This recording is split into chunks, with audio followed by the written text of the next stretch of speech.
तुमको बनाया है, तो परमेश्वर का वचन कितना ज्यादा भरोसे के लायक है। जब वो चीजें इतनी परफेक्ट है जो वचन के द्वारा बनी है, वे चीजें दाएं और बाएं नहीं हो सकती, तो सोचो कि परमेश्वर का वचन कितना सिद्ध होगा जिसके द्वारा ये सब कुछ बनाया गया है। मैं उसी वचन के बारे में आज साफ बात करने जा रहा हूँ आपसे। आज ये हो सकता है कि बहुत से लोगों के दिमाग की बर्थडे पार्टी है, बर्थडे पार्टी अब 1 घंटे बाद होगी, अभी फिलहाल हमारी पार्टी चल रही है, अभी हम वचन का उत्सव मना है, अभी हम वचन पर कर रहे हैं, अभी वचन का त्योहार है, ये फीस्ट है। बहुत सारे फीस्ट पुराने नियम में होते थे, त्योहार होते थे, पर्व होते थे।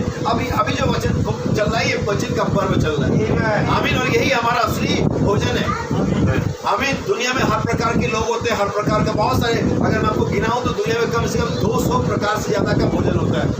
जैसे हम कल किसी कोई चाइनीज फूड कहता है, कोई कॉन्टिनेंटल फूड कहता है, कोई मुगलई फूड कहता है और कोई साउथ इंडियन फूड कहता है, वैसे एक और फूड है जिसको परमेश्वर का वचन कहा जाता है। इसे उकाबों वाला खाना कहा जाता है। उकाबों का भोजन है कि जहाँ लोथ होगी, ताजा मांस होगी, वहाँ उकाब इकट्ठे होंगे। उकाब यहाँ पर ये वाला इनका यही भोजन है।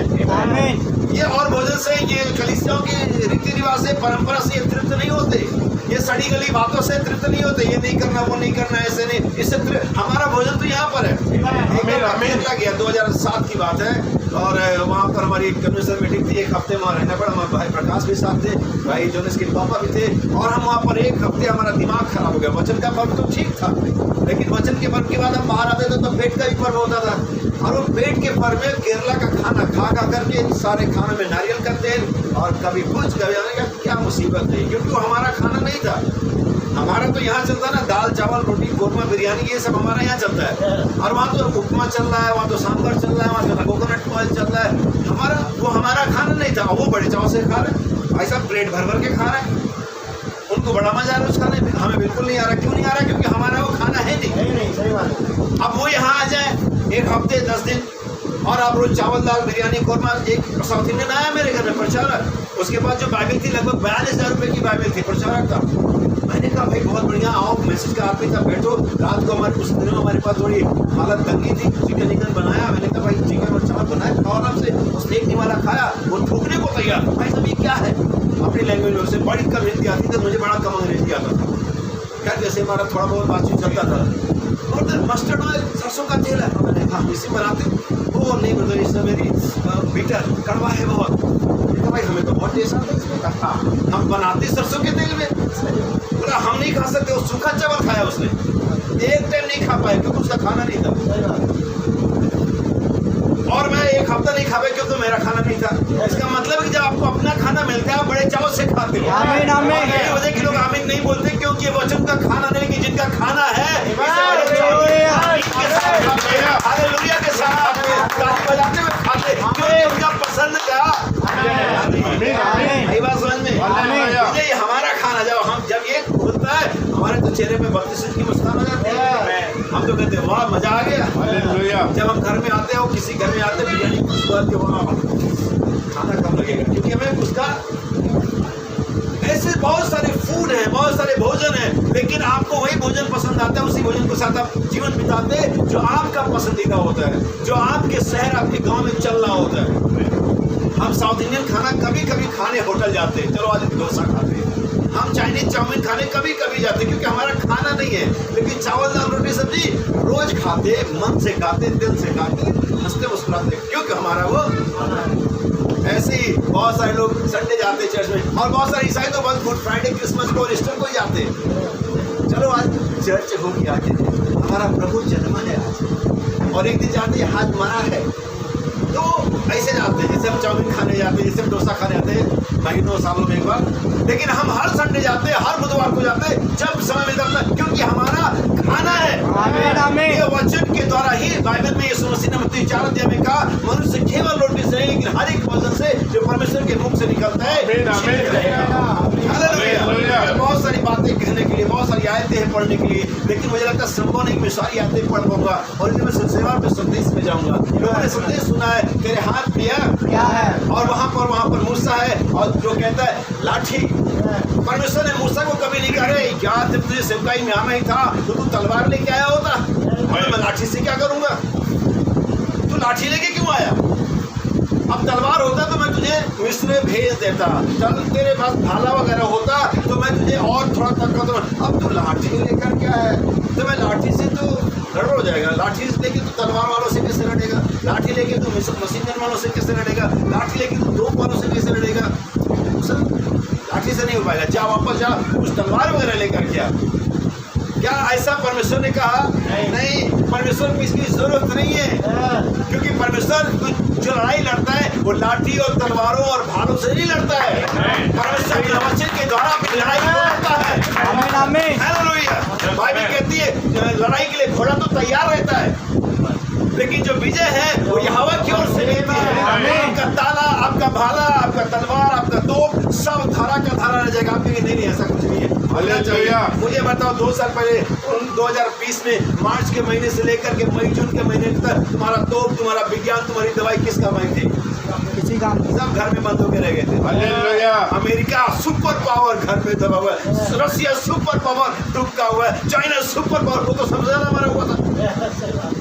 एक कीड़ा भेजा था खुदा ने जो तुम्हें दिख भी नहीं रहा था और लगता था कि हर जगह है, दिख नहीं रहा था लेकिन लगता था हर हैंडल पर, हर दरवाजे के हैंडल पर, हर बस की हैंडल पर, हर जगह वही कोरोना बैठा हुआ है। इतने डर गए। एक छोटा सा कीड़ा और सारे सुपर पावर बिल में। तलवारों से नहीं लड़ता है। तेरे हाथ में क्या है? लाठी। और मैं इस लाठी को ब्लेस करूंगा। मैं इस लाठी के द्वारा मिस्र को बौना बना दूंगा। मैं इस लाठी के द्वारा मिस्र के राजा फिरौन के तेरे कदमों में झुका दूंगा और तुझसे रहम मांगेगा। जाओ, बस चले जाओ, छोड़ो हमें, जाओ।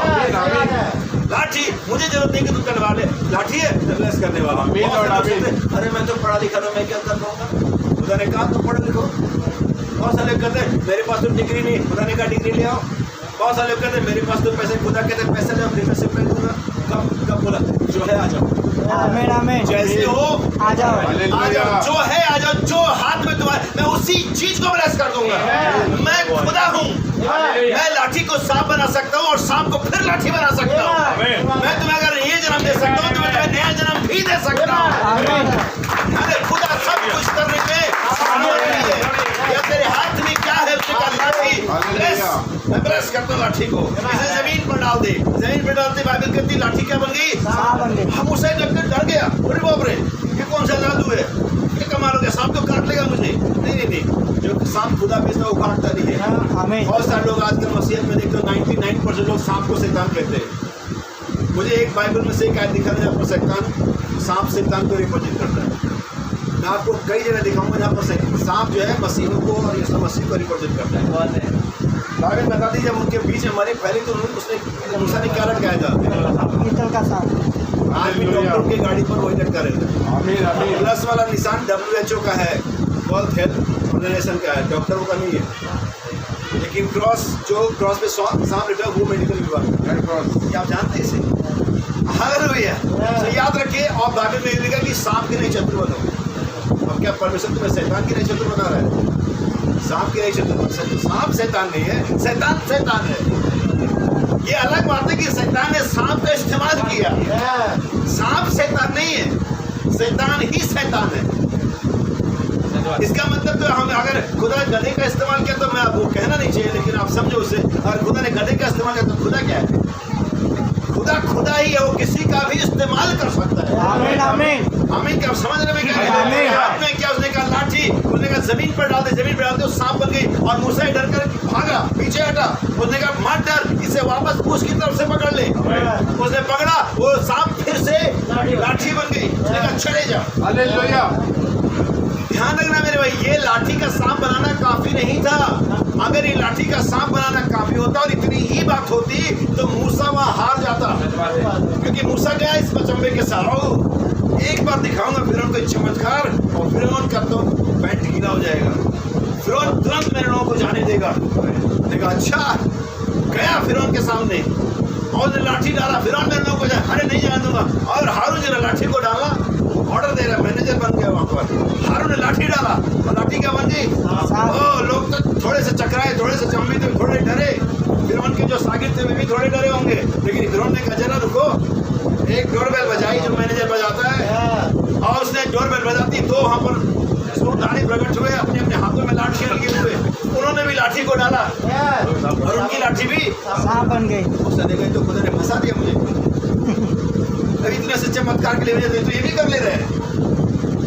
खुदा ने मुझे फंसा दिया। अच्छा खासा मैं वहाँ पर विवाह करके बच्चे हो गए थे, भेड़ बकरे का चरवाहा हो गया था, मिठान में अच्छी कट रही थी। खुदा ने फिर मुझे भेज के फंसा दिया यहाँ। लेकिन बाइबल इब्रानी 10 अध्याय में कहते हैं हम हटने वाले नहीं कि नाश, विश्वास करने वाले हो कि प्राणों को बचाएं। और मूसा खड़ा रहा थोड़ी देर के बाद, विदिन अ सेकंड, कुछ मिनटों में ही बाइबल बताती कि मूसा के सांप ने उन सांपों को, ऐसा होता नहीं नेचुरली, लेकिन चूंकि वो जादू था, वो वास्तविकता नहीं था। जादू वास्तविकता नहीं होती, जादू तो सिर्फ जादू होता है। बाइबल कहते हैं उनके जादूगर थे, मैजिशियन थे वो। और मैजिशियन क्या करते हैं, आपने मदारी देखा होगा अपने गांव में बचपन में, वो एक सिक्का लेता ऐसे ऐसे करता, 2 बना देता, 3 बना देता, नहीं अपने में डालता, तुम्हारा में निकालता है। जब ये ऐसा कर लेता तो घर में बैठ के करता रहता। धूप में, गर्मी में, बरसात में मजमे क्यों दिखाते हो? 1 का 2 बनाता रहता घर में बैठ के। फिर तुमसे आटा चावल क्यों लेते हो? एक उससे भी बड़े वाले आते जो बड़े बड़े शो लगाते, सिनेमा हॉल में, ऑडिटोरियम में लगाते और कहते कार गायब कर देंगे। और वो मारुति के शोरूम में सारी गाड़ियाँ खड़ी रहती, उसका करते नहीं है। 2-4 गायब करके अपना काम चलाते। काहे को धूप में इश्तेहार चिपका के पूरे शहर में प्रचार करके जादू का शुरू दिखा रहे। जादू सिर्फ आंखों का रोका, होता कुछ नहीं है, लेकिन जो खुदा करता है वो वास्तविकता में होता है। हम इसे छू सकते हैं, हम इसे पकड़ सकते हैं, हम इसे महसूस कर सकते हैं। जादू नहीं करता है, वो वास्तविकता का काम है। बाइबल कहती है मूसा के सांपों को। अब यहाँ पर सिर्फ ये बताने का मकसद है, यहाँ पर कुछ और कैरेक्टर दिखाऊंगा। अगर समय होगा हम पढ़ते, न्याय किताब में हमको 3 कैरेक्टर मिलते हैं। पहला कैरेक्टर मिलता है समगर का, सिर्फ 4 लाइनें लिखी उसकी, ज़्यादा पढ़े इसे, न्याय की पुस्तक और ये 3रा अध्याय और इसके 31 वचन को पढ़े। न्याय की पुस्तक 3रा अध्याय 31 वचन। उसके बाद अनाथ का पुत्र शमगर हुआ। कौन हुआ? शमगर हुआ। उसने 600 फलिस्ती, कितने? 600, एक व्यक्ति का नाम है 600 फलिस्ती पुरुषों को बैल के पहने से मार डाला। बैल के पहने से किसको? 600 फलिस्तियों को बैल के पहने से मार डाला। सिर्फ इतनी 4 लाइनें हैं, कोई हिस्ट्री नहीं इसकी, किस गोत्र से था, कहाँ था, क्या था, कैसे था, कुछ नहीं मालूम। सिर्फ 4 लाइन लिखी समगर के बारे में। समगर नाम का एक व्यक्ति था जिन्हें बैल के पैनों से, जिससे बैलों को बैलगाड़ी में या खेत में हाँकते हैं, कितना बड़ा पैना होता है, कितना मजबूत होता है। हाथी वाले को हाँकने में तो कील लगी होती है, लेकिन बैलों वाले में कील नहीं लगी होती। मैंने दोनों देखे। हाथी को जब हाँकते वो भी बहुत बड़ा नहीं होता है, वो भी छोटा होता है, उसमें लेकिन कील लगी होती है, अगर आपने कभी देखा हो। लेकिन जो बैलों को हाँकते उसमें कील नहीं लगी होती है, छोटा सा पैना होता है। और यही छोटा सा पैना समगर के घर में भी था। अगर इस इतिहास जाके पढ़ेंगे तो समगर जो भी साल भर में उपज होती थी, जो भी राशन पानी होता था, वो जमा करता था, अपने परिवार की देखभाल करता था। और फलस्ती अचानक आते थे, हफ्ता वसूली दादागिरी टाइप में, और सब लोग के ले जाते थे। फिर इसके बेचारे बीवी बच्चे भूखों हर पूरे साल भर भूखों परेशान और मरते और इधर उधर से जोड़ तोड़ के खाते थे। और कई साल से हो रहा था। और इस साल अचानक फिर से इसने थोड़ा बहुत जुटाया था कुछ राशन पानी, फिर फलस्ती धावा बोल दे, डकैती करने आ गए, दादागिरी, हफ्ता वसूली, निकालो सब। ये तो हर साल का हद हो गई। ये तो मतलब हर साल मैं जोड़ता हूँ, हर साल मैं उपजाता हूँ, मेहनत करता हूँ, मेरे बीवी बच्चे खा नहीं पाते और ये घंटे में आते लूट के ले जाते। बोलने का एक डंडा टंगा हुआ है, जैसे आप ला करके टांग देते, वो डंडा टंगा हुआ, उसने उठाया डंडे को, इनफ इज इनफ, हो गया, बहुत सुन लिया मैंने, आज मैं देखूंगा, चाहे मरूं या चाहे। 600 फलिस्तियों को आप कल्पना करो, एक व्यक्ति ने मार दिया। 600 फलिस्ती, 6 लोगों को मारना एक महीने से भारी पड़ जाएगा। आप एक को मारेगा, दूसरा तब तक कमर पकड़ लेगा। वो पिक्चर नहीं है हॉलीवुड की, 10 गुंडे आते लड़ाई के लिए, और जब वो डिस्ट्रीब्यूशन करता तो एक ही रहता है, फिर जब वो मर जाता फिर दूसरा आता है, फिर जब उसका तब तीसरा आता है। पिक्चर में कैसे दिखाते हैं, 10 एक साथ कभी नहीं दिखाएंगे। वो बाकी, मुझे लगता है कि बाकी लोग बैठ कर फाइट देख रहे होते हैं, अच्छा मार रहे हैं। अब वो मर जाता तो दूसरा आता है, तीसरा में तो चौथा आता है। तो पिक्चर नहीं था, ये हकीकत है। 600 फलिस्तियों को मार दिया, लेकिन यहाँ पर एक छोटा सा डंडा था। अगर आप आगे जाएंगे, गिदोन आता है जो 300 लोगों के साथ लड़ाई को लड़ता, हजारों लोगों के अगेंस्ट। बाइबल कहते जब ये निकला तो वहां पर एक ललकार हुई, एक पुकार मचा, गिदोन की तलवार यहोवा की तलवार। हालेलुया। यहाँ वहाँ पर दो तलवारें नहीं थी, गिदोन की तलवार अलग थी और यहोवा की तलवार। आपकी जानकारी के लिए बता दूं कि यहोवा के पास चलाने के लिए हाथ नहीं है और अपनी तलवार भी नहीं है। हालेलुया। अगर आप प्रकाशित पढ़ेंगे, जो राजाओं का राजा है उसके मुख से दोधारी चोखा तलवार निकल रही है और वो तलवार कुछ और नहीं, परमेश्वर का वचन हर एक दोधारी तलवार से भी अधिक चोखा है। ये तलवार है। तो यहोवा की तलवार गिदोन की तलवार बन गई थी। तलवार यहोवा की, लेकिन गिदोन की तलवार थी। या ये कह सकते हैं जो गिदोन के हाथ में तलवार थी, अब वो यहोवा की तलवार थी। परमेश्वर उस तलवार को इस्तेमाल किया जो गिदोन के हाथ में थी। हालेलुया। तेरे हाथ में क्या है?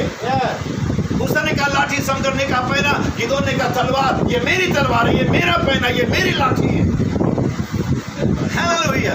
आमीन। लेकिन आज जो मेरा संदेश होगा उस शीर्षक से अलग होगा। तेरे हाथ में क्या है, ये शीर्षक नहीं का, लेकिन मेरा शीर्षक ये नहीं है। मेरा शीर्षक ये है कि ये किसके हाथ में। मेरा शीर्षक ये हाथ किसके है। आमीन। चलो अब आप भी कहीं आज मैसेज सुना कि पहले से 600 को मार दिया और 6-7 लोग लड़ने आ जाए, आप एक डंडा लेके लड़ने चलो, ऐसे सलाह नहीं मत कर दे, भारी पड़ जाएगी। बात पहने की नहीं है, बात हाथ कि पहले तो सब घर में होंगे, लाठी लेकर के बहुत सारे मूसा के समय और चरवाहे चले होंगे, लेकिन सबकी लाठी में दम नहीं था। सबका पहना काम नहीं करेगा। गिदोन से पहले भी कई तलवार लेकर के आओ, लेकिन सबका तलवार काम। अब आप कहीं लड़ाई में जा रहे हो, आपको दुश्मन घेर ले, 4 गुंडे घेर ले और आपको गधे का जबड़ा मिल जाए। अरे भाई वाह, प्रभु का धन्यवाद हो, गधे के जबड़े से और 1000 फिलिस्ती को सैमसन ने मारा, मैं नहीं मारूंगा। सावधान, गलती मत कर देना। गधे का जबड़ा होना और सैमसन का हाथ होना दोनों जरूरी है। ऐसा नहीं कि गधे का जबड़ा कोई भी ले लेगा। और इस सवाल ये वो गधे का जबड़ा सैमसन आमीन। पहना करोगे तो सुंदर होना चाहिए, अगर तलवार है तो गिदोन होना चाहिए। कोई भी लाठी लेकर के एक देश से लड़ने नहीं चले जाएगा। वो एक अकेला व्यक्ति है, एक अकेला मूसा पूरी फिरौन की सेना से लड़ने जा रहा है। क्या लेके जा रहा है? एक लाठी। एक लाठी हुई मुड़ी हुई, 80 साल का व्यक्ति है वो, बूढ़ा आदमी, शायद सहारे के लिए लिया होगा। 80 साल का बूढ़ा आदमी लाठी क्यों लेता है? सहारे के लिए, लड़ने के लिए नहीं लेता है। लेकिन उस लाठी को जिसे सहारे के लिए लड़ता था, वो मिस्र का सहारा बन गई, वो इजराइल का सहारा बन गई, इजराइल के छुटकारे का कारण बन गई, क्योंकि परमेश्वर ने उस हाथ को, जिस हाथ को लाठी था उससे ब्लेस किया था। परमेश्वर ने उस हाथ को जिसके हाथ में पहना था, उस व्यक्ति को ब्लेस किया था। आमीन आमीन। अब मैं आपको आयतें बताता हूँ मेरे भाई और बहन, क्या मेरे साथ है? आमीन आमीन। भाई मैं आपके लिए कुछ आयत पढ़ता हूँ। वचन 19 अध्याय 32 वचन।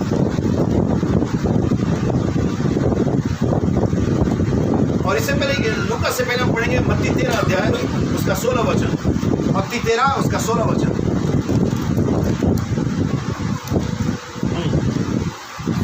धन्य है तुम्हारी आंखें। धन्य तुम्हारी आंखें। आंखें सबके पास है, आंखें सबके पास है, लेकिन तुम्हारी वाली ब्लेस है। लाठी सबके पास है, लेकिन किस हाथ में? बाइबल तो सबके पास है। हर संस्था में हर पादरी बाइबल लेके चल रहा है, हर प्रचारक बाइबल लेकर के चल रहा है, हर मसीही बाइबल लेके चल रहा है। अगर मैं मैसेज वालों में कहूँ तो सब मैसेज वालों में मैसेज है। इससे नहीं होगा काम कि हमारे पास मैसेज है, हमारे पास लाठी है, हमारे पास आंखें है, हमारे पास पहना है, हमारे पास गधे का जबड़ा है, हमारे पास बाइबल। ये नहीं मतलब है। तुम कौन हो? धन्य तुम्हारी आंखें। तुम्हारी आंखें, सबकी आंखें धन्य नहीं है। बाइबल तो याकूब की पत्नी बताती कि उनकी आंखों में बेविचारणी बसी हुई है। अगर आप पढ़ोगे बाइबल को, जानते हो बाइबल को, तुम्हारी आंखें, सबकी आंखें, क्योंकि सबकी आंखों में तो बेविचारणी बसी हुई है, लेकिन तुम्हारी आंखें धन्य है। क्यों धन्य है? क्योंकि मैंने उन आंखों पर अनॉइंट किया हुआ, मैंने उन आंखों को अभिषेक किया हुआ, मैंने उन आंखों को छुआ। हालेलुया। धन्य तुम्हारी आंखें जो इन बातों को देखती हैं, क्योंकि आज जो कुछ दुनिया में हो रहा है संसारी से देख नहीं सकता। आज जो कुछ दुनिया के मैं आपको 3 बातें बताता हूँ, तीनों आपको दिखाता हूँ यहाँ पर घटित होते हुए। बाइबल में ऐसा भी किताब में लिखा हुआ है कि मैं अंत के दिनों में मरी और महंगाई और तलवार से तुम्हारा पीछा करूंगा। 3 चीजें, कितनी चीजें? मरी यानी कि विपत्तियां, बीमारियां, महंगाई, अब देखिए ना, और तलवार। मैं तीनों दिखाता हूँ आपको किस क्रम में आई है। आगे को ऊपर देना सही से करें। पहले आई मरी 2020 कोविड-19। क्या आई? मरी। उस मरी ने क्या पैदा किया? महंगाई। जो सिलेंडर, राजनीति का ये जगह नहीं है, लेकिन आप जानते हैं सरसों का तेल का पैकेट 80 वाला 180 का हो गया। पेट्रोल 80 वाला हम 100 से ऊपर भरवा रहे हैं। मरी और महंगाई और तलवार। यूक्रेन रसिया का युद्ध, यही एक दिन विश्व युद्ध में बदल जाएगा। महंगाई का चारों तरफ जरा नजर दौड़ाओ, अपने पड़ोसी देशों में देखो, अपने शहर में देखो, और रेट लिस्ट देखो 2 साल पहले की और अभी। आप कहते नहीं, वो छोटा सा टूथपेस्ट उतने का बिक रहा है, चाय की पत्ती उतने की बिक रही है, वो पार्ले जी 5 रुपए का बिक रहा है। कभी गिनना, उसमें पहले कितना वेट होता था, अब कितना होता है। हमारी आंखों को धोखा दिया जाता है। दाम उतना ही, वजन कम कर दिया गया है, तुम्हें पता ही नहीं लगता, क्योंकि तुम्हारे दिमाग में चल ही नहीं रहा है। अरे अभी उतने का मिल रहा है, 5 रुपये, पार्ले जी भी 5 रुपये मिलता, पहले 10 लाइन आती थी, अभी 5 लाइन आती। 3 चीजें, मरी, महंगाई और तलवार। तीनों चीजें हमारे सामने चारों तरफ दिख, मरी चारों तरफ दिख रही है हमें, महंगाई चारों तरफ दिख रही है, तलवार तुम्हारे सर पर लटकी हुई है। कोई भरोसा नहीं, कोई अनुमादी तुम्हारे गांव में कब तक न कर देगा, तब कल तुम काल्विन के गाल में समा जाओगे। कोई भरोसा नहीं। लेकिन यीशु का धन है तुम्हारी आंखें कि वे आंखें देख पा रही है, दुनिया अंत की तरफ जा रही है। मोदी कहता अच्छे दिन आने वाले में 7 साल बीतेंगे। अच्छा, अच्छे दिन तो अभी नहीं है, ज्यादा बीत गए, 7 से ज्यादा बीत गए। अच्छे दिन अभी आए नहीं, बुरे ही आ रहे हैं। याद रखो, ये मोदी जो कहना चाहिए, बाइबल कहती है अंत के दिनों में कठिन दिन आएंगे। किसकी सुनेंगे हम? मोदी और बाइबल। अंत के दिनों में कैसे दिन आएंगे? कठिन। धन्य तुम्हारी आंखें जो देखती हैं, और तुम्हारे कान भी जो धन्य हो, जो परमेश्वर का वचन सुनते हैं। अगर आप खाली सुन भी रहो फिर भी धन्य हो, लेकिन और ज्यादा धन्य होना चाहते हो तो चलो भी। आशीष पर आशीष यही है। आमीन। सुनना आशीष है, बहुत नो डाउट, समझे नहीं कि सुनना आशीष है, लेकिन अगर आशीष पर आशीष पाना चाहते हो तो उस पर चलो। महिमा पर महिमा चाहते हो, उस पर चलो। आत्मा पर आत्मा चाहते हो, उस पर चलो। आमीन। दो बस एक हिस्सा है, एक अनुग्रह, एक पोर्शन है, लेकिन दुल्हन के बाद डबल पोर्शन। हिस्सा के बाद दुगना सामर्थ्य है। हमारे पास अनुग्रह पर अनुग्रह। हालेलुया। धन्य तुम्हारी आंखें, तुम्हारे कान। और मैं कहना चाहता हूँ, न सिर्फ आंखें और कान, बल्कि तुम इंटायर बॉडी, तुम्हारी हाथ, तुम्हारे पैर, तुम्हारे जीव, हर एक चीज धन्य है अगर उस पर अभिषेक। इसलिए तुम्हारे हाथ धन्य है, और जब धन्य हाथों से परमेश्वर के वचन को लेते, क्योंकि कोई भी हाथ इस वचन को ले नहीं सकता। इसीलिए मेरा शीर्षक ये नहीं कि तेरे हाथ में क्या है, मेरा शीर्षक तेरा किसका हाथ है, तेरे हाथ किसका है। आप लोगों को मालूम है पूरा, अगर आप लोगों ने थोड़ा सा न्यूज वगैरह देखा होगा दुनियादारी में, मुझे मालूम है सभी लोग इंटरेस्ट रखते हैं, तो बहुत सारी नीलामी की चीजें नीलाम होती हैं। जैसे टीपू सुल्तान की तलवार नीलाम हो रही है, महाराणा प्रताप का भाला नीलाम हो रहा है, गांधी का चरखा नीलाम हो रहा है, सचिन का बैट नीलाम हो रहा है। नहीं सुना आप लोगों ने? अच्छा, ये जो चीजें नीलाम हुई थी, गांधी का चश्मा मान लो, चरखा ले लेते, वो चरखा में क्या सोने की, डायमंड की फिटिंग लगी थी? वो क्या था, क्या उसमें कोई खास लकड़ी लगी थी? था क्या मुझे इतना महंगा बिका? वो गांधी ने चलाया था। अब सवाल ये कि तेरे हाथ में क्या है? लाठी। लेकिन अब उल्टा सोचो, ये लाठी कौन ले रहा है? वो चरखे में कुछ खास नहीं था, उसमें सोने के धागे नहीं थे, उसमें भी कपास ही था, वो भी उसी लकड़ी से बने हुए, इससे और चरखे भी क्यों होंगे? लेकिन उससे वो चरखा महंगा क्यों हो गया? गांधी ने चलाया था उसे। टीपू सुल्तान की तलवार सोने की नहीं थी, टीपू सुल्तान की तलवार सोने के लिए लोहे की ही रही होगी, क्योंकि सोने की तलवारें नहीं बनती, झुमके वगैरह बनती, तलवार तो लोहे की बनती है। हमें सचिन का पट्टा जो बल्ला था वो किसी खास लकड़ी का नहीं बना होगा, वो पेड़ के वृक्ष का नहीं बना होगा। उसी कंपनी में उसी समय उसी तरह के हजारों बल्ले बने होंगे। सही है। और उन किसी बल्ले को आप नहीं जानते जो एक ही बैच में एक ही लॉट में और निकले होंगे, लेकिन आप उस एक बल्ले को जानते, उसकी कीमत आज करोड़ों रुपए में है। आमीन। क्यों? उसे किसने खेला था? ये बल्ला कौन सी कंपनी का नहीं है? इस बल्ले से कौन खेला? आमीन। सही है। यहाँ पर परमेश्वर का वचन, आमीन। आमीन। ये वचन कोई भी पादरी पकड़ लेते, किसी भी संस्था में चल जाता, कोई भी, हाँ हमारे पास बाइबल है, हमारे पास इतने लैंग्वेज की बाइबल, हमारे पास वो बाइबल है, तुम्हारे पास कोई भी बाइबल क्यों, ये कुछ ही काम नहीं करती जब तक कि बाइबल उस हाथ में नहीं आती जो चुना हुआ होता है। आमीन। इसे चुने हुए व्यक्ति के पास आते नहीं, ऐसा नहीं है। आपको बाइबल में दिखाऊंगा ऐसा है और नहीं है। दाऊद एक दिन पहले उसको मारा, सिंह को मारा, फिर रिछ को मारा, और एक दिन आगे गोलियत के सामने दाऊद का वो जो गोफन था किसी विशेष रबर का, किसी विशेष लकड़ी का नहीं बना था। वहां पर गोफन नहीं, दाऊद विशेष था। आमीन। वहां पर लाठी नहीं विशेष थी, मूसा विशेष था। आमीन, आमीन। वहां पर पैना विशेष नहीं था, वहां पर शंकर विशेष था। हालेलुया। वहां पर गद्दी का जबड़ा विशेष नहीं था, वहां पर सैमसन विशेष था। हालेलुया। यहाँ पर क्या बाइबल, यहाँ पर बाइबल विशेष नहीं है, यहाँ पर वो व्यक्ति विशेष है जो बाइबल को ले रहे हैं। आमीन। हालेलुया। हालेलुया। क्या आपको मालूम है उन यहूदी दिनों में, उन सिनागोग में हर एक पादरी, हर एक प्रचारक, किसी का भी डर ना आता था कि बाइबल को पढ़े।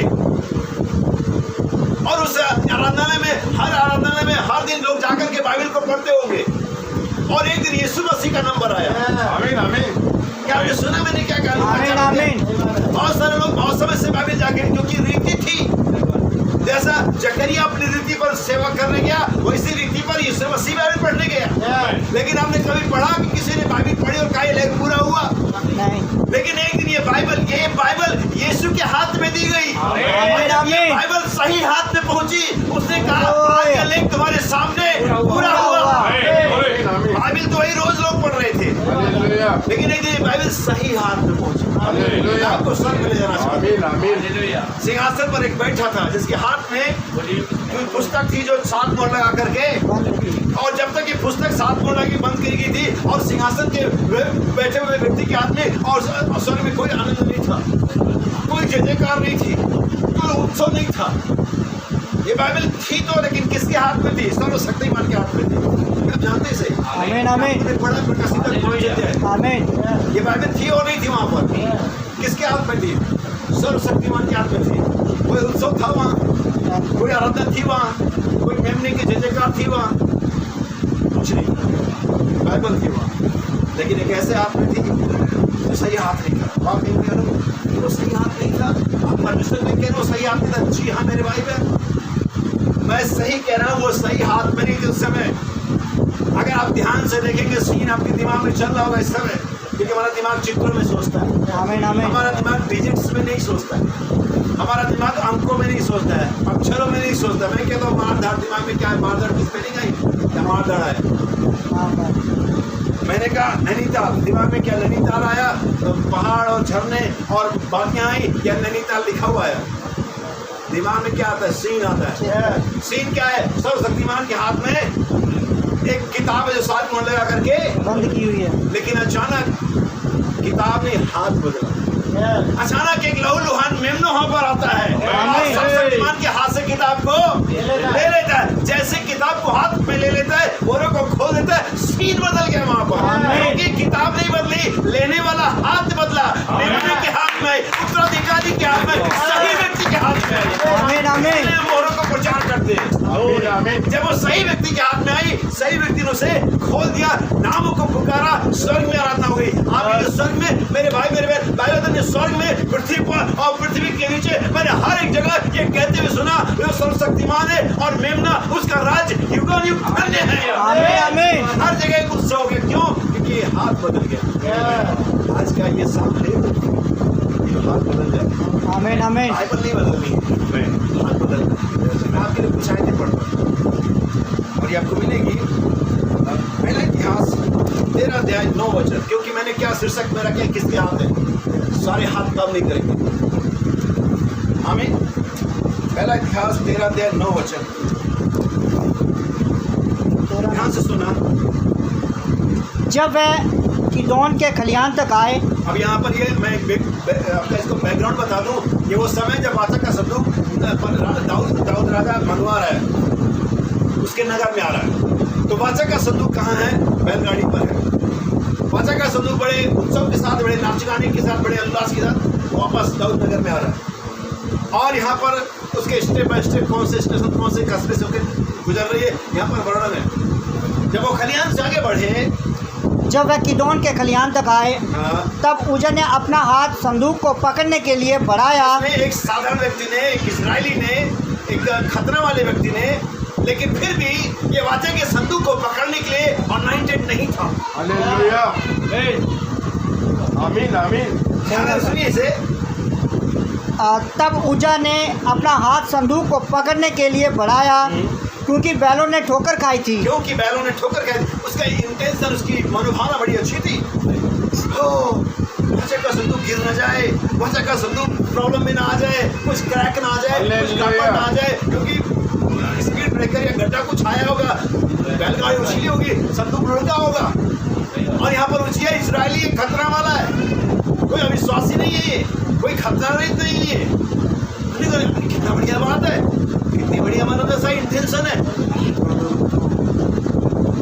बैलों ने ठोकर खाई, तब यहोवा का कोप उजा पर भड़क उठा।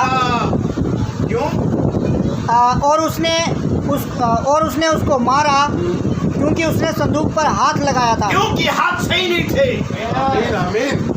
इजरायली हो, खतना वाले हो, विश्वासी हो, बिलीवर हो, जो तुम भी हो, अगर तुम्हारे हाथ उस बात के लिए अनॉइंट नहीं है, निर्धारित नहीं है, चुने नहीं है, डोंट टच।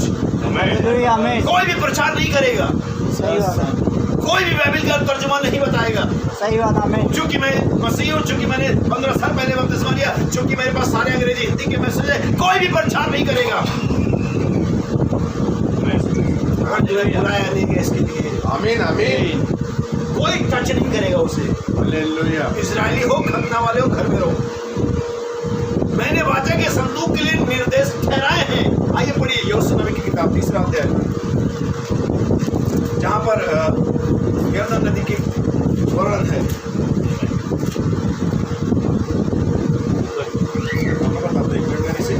अब मेरे ये प्लान में नहीं था कि मैं इसे बताऊंगा, लेकिन समय आ गया कि मैं इसे समझे। और ये आप इसे 3रे अध्याय के 4थे वचन से पढ़े। परंतु उसके और तुम्हारे बीच में 2000 हाथ के लगभग अंतर रहे। उसके संदूक के बीच में और उनके बीच में तुम्हारे 2000 का क्या रहे? अंतर रहे। इतना डिस्टेंस मेंटेन करना, कोई भी पास नहीं जाएगा।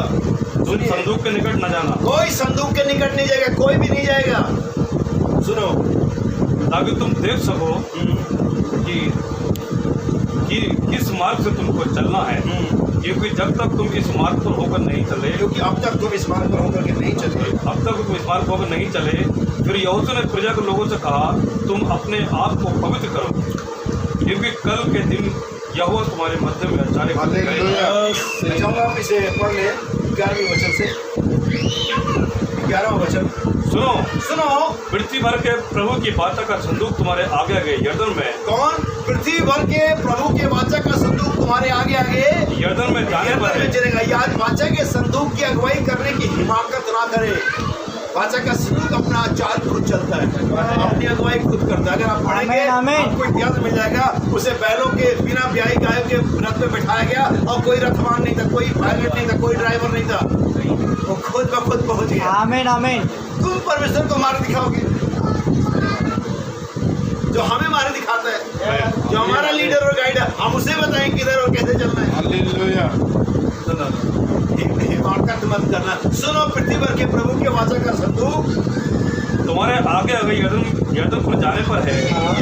इसलिए अब इस्राएल के गोत्रों में से 12 पुरुषों को इसलिए अब इस्राएल के गोत्रों में से 12 लोगों को चुनो, वे एक गोत्र में से एक पुरुष हो। अब जान लीजिए, सब कहानियां बाद में पढ़ लीजिए, यहोशू 3 से मिल जाएगा। यहाँ पर कोई भी नहीं आएगा, चुना हुआ व्यक्ति आएगा, आमीन आमीन। जिसे परमेश्वर ने सेवा के लिए अलग किया है। क्या आप देख पा रहे हैं यहाँ? आमीन आमीन। इस्राएल के 12 गोत्रों में से एक पुरुष को चुनो, और वो याजक अपने कंधे पर संदूक को लेंगे, और वही अपना पैर पहले यरदन में रखेंगे। आमीन। कोई भी पदधारी, कोई भी बिशप, कोई भी आर्च बिशप, कोई भी मैनेजर और कोई भी रईस यहूदी नहीं जाएगा आगे। अगर वो गरीब पादरी भी है तो वही आगे जाएगा, आमीन। क्योंकि यही परमेश्वर ने तय किया हुआ है। कोई भी सेवा नहीं करेगा, कोई भी प्रचार नहीं करेगा जो हाथ ठहराया गया है। आमीन आमीन मैं नहीं कह रहा है, आपके सामने बाइबल रखी हालेलुया। मैंने तुम्हारी आंखें जो देखती हैं, तुम्हारे कान जो सुनते हैं। वाचा का संदूक उचिया, तुम यहूदी हो अच्छी बात है, तुम खतना वाले अच्छी बात है, लेकिन छूना मत। वो गिरता है, गिरने दो। मैंने लोगों को अपॉइंट किया हुआ है। आपको मालूम है, इसको समझाने के लिए, इसको प्रूफ करने के लिए आपको एक बार बताता हूँ। पतरस को यीशु मसीह ने कहा था मैं तुझसे की कुर्सियाँ दूंगा। फिर यीशु मसीह ने ये भी कहा था कि तू इनकार करेगा, और पतरस ने 1 और 2 और 3 बार इनकार किया। कितनी बार? 3 बार। लेकिन क्या परमेश्वर ने ये नहीं कहता यीशु मसीह कि मैं तुझे दूंगा? आमीन। क्या ये इनकार करने के बाद परमेश्वर यीशु मसीह ने किसी और चीज़ को चुन लिया? नहीं। क्या यीशु मसीह ने किसी और को मैनेजर या चेला बना दिया? क्या यीशु मसीह ने पतरस को ही नहीं बुलाया? जबकि पतरस 3 बार इनकार कर चुका है। इससे क्या मतलब है कि तुम क्या करते हो? मतलब है कि खुदा ने आपको चुना। आमीन आमीन खुदा अपने चुनावट से कभी पीछे नहीं हटता। हालेलुया। परमेश्वर एक बार जो काम करता है वो करता है, क्योंकि उसका काम अनंतकालीन है। वो कभी गलती नहीं करता है, वो कभी mistake नहीं करता है। वो जानता है वो क्या कर रहा है। हालेलुया। वो जानता है वो क्या कर रहा है। आपको लगता है ये सही नहीं, वो सही नहीं, अगर खुदा ने उसे रखा है वो सही कर देगा। आमीन आमीन आमीन। कोई भी वाचा के संदूक को हाथ नहीं लगाएगा, ये किसी के भी हाथ नहीं होंगे। ये अनॉइंटेड पर्सन का, इलेक्टेड पर्सन का हाथ कोई नहीं होता है। सो मैंने आपको कितने एग्जाम्पल दिए। वहाँ पर दाऊद है, वहाँ पर शमकर है, वहाँ पर सैमसन है, वहाँ पर मूसा है, वहाँ पर यिप्तह है, वहाँ पर गिदोन है। वे सारे लोगों के जो भी उनके पास इंस्ट्रूमेंट थे, वे उन चीज़ों पर जिन पर जय पाने के लिए काफ़ी नहीं थे। अब आइए मैं आपको फाइनल लेकर के चलूँ। यीशु के हाथ में क्या था? एक बाइबल में रिफरेंस दिखाओ, उसके हाथ में कुछ रहा हो। जब यरदन पार करने का समय आया, ये पहले लाल सागर, तो मूसा के हाथ में लाठी थी। उसने अपनी लाठी को ऊपर क्यों उठाया? जब उसके भाई लोग उसके हाथ को उठाते थे, लोग जेल पाते थे। उसने लाठी उठाई, पुरवाई आई, और पुरवाई ने लाल सागर को वहाँ पर जब यरदन के सागर को 2 भाग उल्टा बहना था, उनके बाद वाचा का संदूक के कंधे पर, और यरदन उल्टा गई। जब यरदन 2 भाग होना था, एलिशा के पास एलिया की चद्दर थी। यानी इन सभी के पास इन समय में कुछ न कुछ इनके हाथ में था। लेकिन जब यीशु मसीह को पानी पर चलने का समय आया, उसके हाथ में कुछ नहीं था, वो तो बस पानी पर चलने लगा। इस बार हाथ में नहीं, इस बार मुंह में है। वचन तेरे मुंह में है, बोलेगा। क्योंकि परमेश्वर ने भी कोई फिजिकल इंस्ट्रूमेंट नहीं दिया, क्योंकि हमारी लड़ाई भी फिजिकल नहीं है।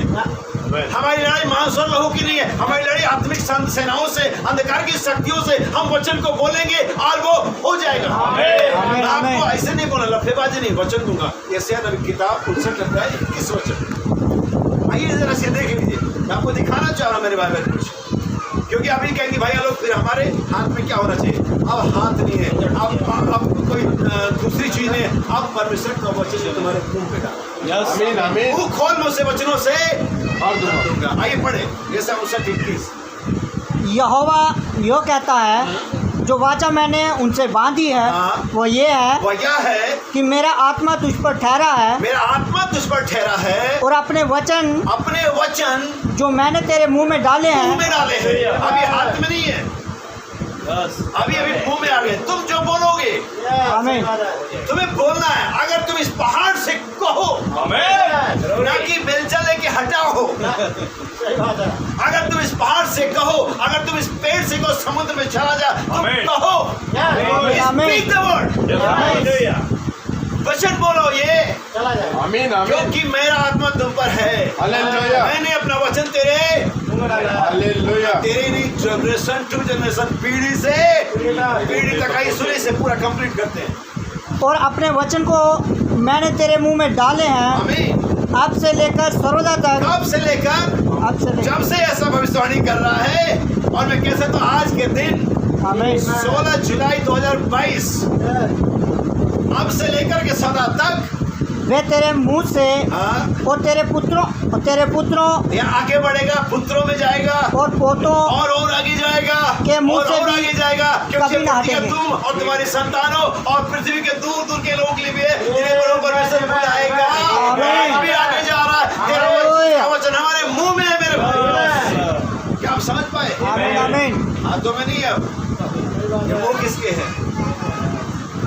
आमीन। धन्य तुम्हारी आंखें, तुम्हारे कान, तुम्हारे मुंह, तुम्हारे हाथ पैर, तुम्हारा एंटायर बीइंग, तुम धन्य हो, आमीन धन्य हो तुम। आमीन आमीन आमीन परमेश्वर ने क्या किया? आमीन हालेलुया। ये तेरे हाथ में क्या लाठी, ये तेरे हाथ में क्या पहना, ये तेरे हाथ में क्या है? मेरे हाथ में गड्ढे का जड़, ये तेरे हाथ में क्या गोपन है, ये तेरे हाथ में क्या ये है? लेकिन आप कहते हैं ये किसके हाथ है? अब वो कहता है ये किसके हाथ है? क्या ये वो लोग हैं जिनको परमेश्वर ने जगत के होने से पहले चुना? याद रखे, आप अगर आप ध्यान से वचन सुन रहे हैं, आपको गर्मी नहीं लग रही होगी। आमीन आमीन ध्यान से सुन रहे हैं, क्योंकि हमारा ध्यान दिमाग ऐसा परमेश्वर ने बांटा रखा हुआ है कि एक ही तरफ लगता है, और जिस तरफ लगता है तो बाकी तरफ से हमें कोई प्रॉब्लम नहीं होती। सही है तो जिनका ध्यान वचन में नहीं, उनको गर्मी लग रही होगी, लेकिन जिनका ध्यान वचन में, यकीन मानिए मैं गारंटी दे रहा हूं, आपको गर्मी नहीं लग रही है। आमीन हाँ, क्योंकि मुझे नहीं लग रही है। हालेलुया। सो बाइबल कहता है कि किसका हाथ है? मैं आपको बताना चाहता हूं मेरे भाई, वो शरीर, वो देह, वो विश्वासी जो वचन के साथ जुड़ा है, सिर्फ वही ब्लेस है, हालेलुया। वही धन्य है। अगर आप वचन के साथ नहीं है, आप धन्य नहीं। मैं आपको एक आयत दिखाना चाहता हूँ लूका के सुसमाचार में, और इसके 19 अध्याय उसके 32 वचन से आप पढ़ें। जो भेजे गए थे, ध्यान से सुनना, मैंने आपको बता दिया यहाँ पर अब हमारे हाथ में नहीं है। अगर आप ध्यान से पढ़ेंगे, संदेश जानते जो लोग संदेश जानते उनको बताऊंगा, जब भाई बहन सेवेनियों के लिए में प्रार्थना कर रहे थे अपने हाथों को उठा करके, वो कहते मेरे हाथ में एक तलवार टकराई और मानो उसका जो हैंडल था मेरे हाथ में फिट था, मानो मेरे हाथ उस हैंडल को पकड़ने के लिए बनाए गए थे। लेकिन भाई बहन का यहाँ जो भाई बहन ऐसे कहते मानो तलवार मेरे हाथ के साइज से बना गया था। लेकिन भाई बहन यहाँ पर एक जैसे बोले वो ज्यादा सही नहीं लग रहा मुझे, भाई कहूंगा कि भाई बहन के हाथ ऐसे बनाए गए थे, उसे हम स्पेशली डिजाइन किए गए हैं। आमीन आमीन आप इस गर्मी में बैठ करके जो विश्वासी मजे से वचन सुन सकते, सभी नहीं सुन सकते। आमीन आप अपना काम धन छोड़ के वचन में आ सकते, सभी नहीं कर सकते। आप उसके लिए बनाए गए, डिजाइन किए गए। आमीन आमीन हालेलुया। आमीन। भाई बहन हम कहते हैं अचानक को मेरे हाथ में आई और मैंने आवाज सुनी, ये राजाओं के राजा की तलवार है। और वो क्या था? परमेश्वर का अच्छा भाई बहन के हाथ में क्या था? तलवार। पिलर ऑफ फायर की फोटो खींच ली, क्लाउड की फोटो खींच ली, तो तलवार की फोटो क्यों नहीं खींची? क्योंकि वो तलवार बोली थी जो तुम और हम समझते हैं। सही है। वो तो ये तलवार। आमीन आमीन क्योंकि राजाओं का राजा लोहे और सोने और चांदी की तलवार इस्तेमाल नहीं करता। बाइबल कहती है इन सब के बाद परमेश्वर के आत्मा के तलवार को ले लो जो कि परमेश्वर का वचन है। वो तलवार जो भाई बहन के हाथ में थी वो वचन था जिसे भाई बहन पकड़ सकते थे। इसलिए जो लोग पन्ना 304 प्रचार करते हैं उनको मैं कहना चाहता हूँ, क्योंकि नबी कहता है वहां पर एक झुंड होगा जो वचन को ले सकता है। आमीन आमीन लेकिन बाकी झुंड जो पन्ना 304 ही प्रचार करते हैं वो वचन नहीं ले पा रहे, वो तो किसी की बात ले पा रहे हैं। लेकिन एक झुंड होगा जो वचन को पकड़ सकता आमीन, है, आमीन। जैसे दाएं और बाएं नहीं हटेगा, जो वचन को पकड़ सकता है। बाकी लोग किसी की बात नहीं पकड़ सकते, लेकिन एक झुंड होगा जो वचन को ले सकता है, क्योंकि वो वचन पकड़ने के लिए डिजाइन किया। हालेलुया। तो भाई बहन हम कहते हैं तलवार क्या थी? परमेश्वर का वचन। यीशु के हाथ में कोई तलवार नहीं थी, कोई लाठी नहीं था, कोई पैना नहीं था, कोई गोफन नहीं था, कोई गधे का जबड़ा नहीं था। जो कुछ था उसके मुंह में था। अब से तेरा फल ना लगे। सवेरे चले गए, यीशु मसीह ने कहा सवेरे वो लोग चले गए, मीटिंग करी, शाम को लौटे। यीशु मसीह ने ध्यान नहीं दिया, उसको मानो तो सूख ही गया होगा। चेलों ने ध्यान दिया, प्रभु देख जो तूने कहा था, तुम देखो ना मैं क्या देखूं? तुम भी अगर विश्वास करोगे होगा। मैं क्या देखूं? तुम्हारे मुंह में है। आमीन, आमीन। मैंने मेरे वचन तुम्हारे मुंह में, तुम्हारे पुत्रों के मुंह में, तुम्हारे परपुत्र को मुंह में डाला। आमीन आमीन क्या वो मुंह यहाँ पर है? आमीन जिसमें परमेश्वर ने वचन डाल रखे। हालेलुया। आमीन। सो यीशु के हाथ में कुछ नहीं था, नबी के हाथ में भी तलवार नहीं थी, वचन था। आज तुम्हारे हाथ में कुछ नहीं होगा, तुम्हारे शब्दों में सामर्थ्य है। आमीन। लेकिन अगर आपकी वचन के साथ पहचान नहीं है, वचन से जुड़े नहीं हो, आप कुछ नहीं हो। आप हालेलुया। सोच सकते आप कुछ हो, लेकिन आप कुछ नहीं हो। लूका 19 अध्याय 32 वचन। जो भेजे गए थे उन्होंने जाकर जैसा उसने उनसे कहा था वैसा ही पाया। हाँ। जब वह कभी ऐसा नहीं हो सकता कि यीशु मसीह आपको कहीं भेजे और आप वैसा ना पाओ जैसा उसने कहा, आमीन। आपको ऐसा ही मिलेगा। आमीन आमीन। जब वह गधे के बच्चे को खोल रहे थे, किसके हो? गधे के बच्चे को, गधे के बच्चे को खोल रहे थे, तो उसके मालिक ने उनसे पूछा। तुमसे बहुत सारी बार लोग पूछते हैं क्यों मीटिंग में जाते हो, तुम ऐसा क्यों करते हो, तुम ये क्यों करते हो, तुम वो क्यों करते हो। लेकिन हम लोग हमेशा गलत जवाब, हम बहाना मारते हो, कुछ नहीं आ जाऊंगा टाइम से, आज ही जाना फिर बात कर। सही जवाब दो। प्रभु ने बुलाया है, आमीन। कोई रोकने वाला नहीं। हालेलुया। लेकिन हम बहाना मारते हैं, हम मैनेज करते, बीबी नाराज हो जाए, पापा नाराज ना हो जाए, ये ना हो जाए, बहाना मारते। जो बोला प्रभु ने बोल दो सीधे। हालेलुया। बोला प्रभु को प्रयोजन है, कुछ कहा उसने। मान लो आज के जमाने में यीशु मसीह होता और कहता चले जाओ तो सोनकपुर गांव में एक व्यक्ति होगा, उसके घर पे अपाचे गाड़ी खड़ी होगी, ले आना। सही बात। आप कहते प्रभु माफ करो, हम ये सब मार पिटाई का काम नहीं कर पाएंगे। और आप गए और आप उसकी बाइक स्टार्ट कर रहे हो और ला रहे हो, कह रहे हो भैया ये क्या चोरी, चोर चोर, सीसीटीवी में भी आ गया। सही बात। आपकी तो हिम्मत हो जाएगी खराब, इनकी नहीं हुई। सही बात। उनका जाए गधा मिलेगा, खोल के आना, पूछना मत, मतलब पहले पूछना सर जी ये गधे को ले जाए क्या, अरे खोलना, वो आके पूछेगा क्या कर रहे हो, और वो खोले तो आके पूछा क्या कर रहे हो, क्यों खोल रहे हो। प्रभु को प्रयोजन है। आमीन हालेलुया। प्रभु के खोले में को कौन बांध सकता है। आमीन आमीन। सुनिए, इस बच्चे को क्यों खोलते हो? हाँ उन्होंने कहा प्रभु को इसका प्रयोजन है। सही बात बताओ, कभी कोई नहीं रोकेगा, अधोलोक भी रास्ता देगा। आमीन। यरदन तुझे क्या हुआ, तो उल्टा भागे। आज शाम मुझे पता है उसे क्या हुआ था, कि प्रभु वहाँ खड़ा था। आमीन। आमीन। सुनिए, वे उसको यीशु के पास ले आए किस जो कहा था वहीं यीशु के पास ले आए और अपने कपड़े उस बच्चे पर डालकर उसको एक सीट बना दी गधे के ऊपर, यीशु को उस पर बिठा दिया। हाँ। जब वह जा रहा था, अब यहाँ पर सिर्फ मैं ये बताना चाह रहा हूँ, यीशु मसीह के साथ बने रहने के बाद ही आपका कुछ वैल्यू है। उस चरखे की वैल्यू इसलिए नहीं बढ़ी कि बहुत बढ़िया था, उस चरखे की वैल्यू इसलिए बढ़ी क्योंकि उसे गांधी जी ने चलाया था। उस सुल्तान टीपू सुल्तान की तलवार की वैल्यू इसलिए बढ़ी क्योंकि उसे टीपू सुल्तान ने चलाया था। उस बल्ले की कीमत इसलिए बढ़ी क्योंकि उसे सचिन तेंदुलकर ने यूज किया था। आपको मालूम है वो यीशु मसीह को काऊ कपड़े से यीशु मसीह को मरने के बाद लपेटा गया था, आज भी किसी म्यूजियम में रखा हुआ है। वो बागा जिस पर जिसे यीशु मसीह ने पहना था, आज भी म्यूजियम में रखा हुआ है। उसकी वैल्यू क्यों बढ़ गई? क्या उस कपड़े के और बागे नहीं बने थे?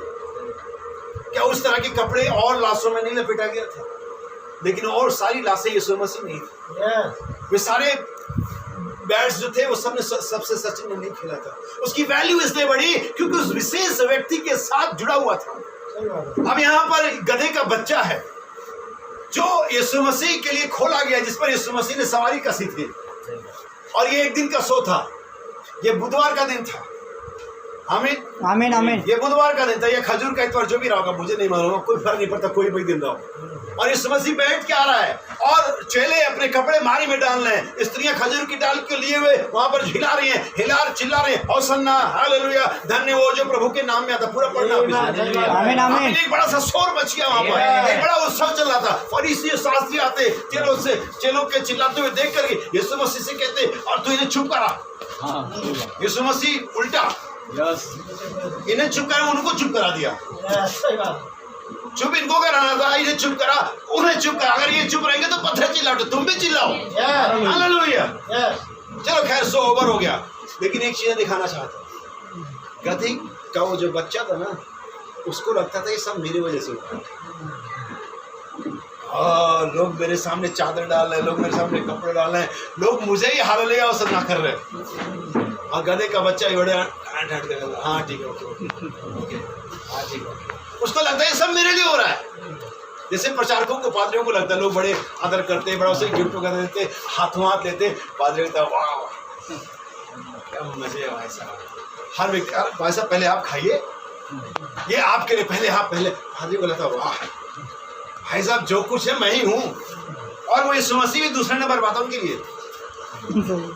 लेकिन ये तब तक ही होता है जब तक यीशु मसीह सवार रहता तुम पर। हालेलुया। अगले दिन फिर इसी भौकाल में था वो गधे का बच्चा, फिर चल रहा था उसी रास्ते पर। लोग आज कपड़े डाल रहे, लोग कोई चिल्ला नहीं रहा। अरे क्या हो गया लोगों को? अरे मैं वही गधा हूँ, मैं वही बच्चा हूँ जो कल तो तुम लोग कर रहे थे। अरे पागल, तेरे वैसे नहीं कर रहे थे। हालेलुया। तेरी कुछ वैल्यू नहीं यीशु मसीह से अलग होकर के। हालेलुया। तू गधे का गधा अगर यीशु मसीह ना हो। आमीन आमीन प्रचारकों पादरियों जो तुम अपने को बहुत बड़ा सोचते हो, तुम गधे के गधे हो अगर यीशु मसीह तुम पर ना हो। आमीन, ये तो आमीन। तुम्हारी वैल्यू सिर्फ इसलिए है, हमारी कीमत सिर्फ इसलिए क्योंकि हम पर यीशु मसीह राज्य करता है। आमीन। क्योंकि यीशु मसीह हमारे जीवन में है, इसलिए वैल्यू है। अगर आप गधे भी हैं, लोग सर झुका रहे हैं, गधे भी हैं, लोग गीत गा रहे हैं, गधे भी हैं, लोग झाड़ियां नचा रहे हैं, आप गधे भी हैं, लोग कपड़े बिछा रहे हैं, क्योंकि यीशु मसीह। आमीन आमीन यीशु मसीह नहीं गधे का गधा। सही बात। वैल्यू यीशु मसीह के साथ। हालेलुया। लाठी होना अच्छा नहीं है, काफी नहीं है। गधे का जबड़ा होना अच्छा और काफी नहीं है। कोफन होना अच्छा और काफी नहीं है। बाइबल होना अच्छा और काफी नहीं है। यीशु मसीह का साथ होना काफी है। आमीन, आमीन। मेरे हाथ में क्या है भूल जाओ, ये हाथ किसके मुझे आमीन आमीन के चुने हुए हाथ है। याजक पैर रखेंगे समुद्र में पहले, उनके कंधे पर वाचा का संदूक का, उनसे तू हाथ नहीं लगाएगा। मैंने याजकों को ठहरा। आप मेरी बात समझ रहे हैं। वैल्यू तब तक आपकी है जब तक यीशु मसीह आपके साथ। आमीन आमीन इधर गया, आप इधर गए, कोई आपको नहीं जानता। हालेलुया। इसलिए याद रखिए, अपने जीवन में यीशु मसीह को कभी ना छोड़ें। हर आमीन। समय यीशु मसीह में, यीशु मसीह के साथ और यीशु मसीह के लिए आमीन आमीन आमीन आमीन जिए, तब आप पाएंगे कि आप परमेश्वर पृथ्वी पर आप आदर और सम्मान की हालेलुया। यीशु मसीह के बिना आपका ना कोई आदर है, ना कोई सम्मान है, ना कोई पूछ है, ना कोई आपको जानता है। लेकिन अगर आप यीशु मसीह में हैं, वही रिस्पेक्ट आपको मिलेगी जो यीशु मसीह को मिलेगी। हालेलुया। आमीन। पहला पैर तो गधे की पड़ रहा उन कपड़ों पर जो लोग बिछा रहे थे मार्ग में। यीशु मसीह तो हवा में पैर थे ना उसके। कपड़े पर तो गधा ही चल रहा था। मौज तो हम देते हैं, लेकिन जब तक यीशु मसीह हमारे साथ है। आमीन आमीन अगर नहीं है तो कुछ भी नहीं है। हालेलुया। कुछ नहीं है, मैं कुछ, कोई कुछ नहीं है। सारी महिमा यीशु मसीह के साथ, यीशु मसीह आमीन, आमीन, और यीशु आमीन। मसीह के लिए। हालेलुया। क्या आप समझ पाए? आमीन। प्रभु आप सबको आशीष दें। ईश्वर को झुकाएंगे अपने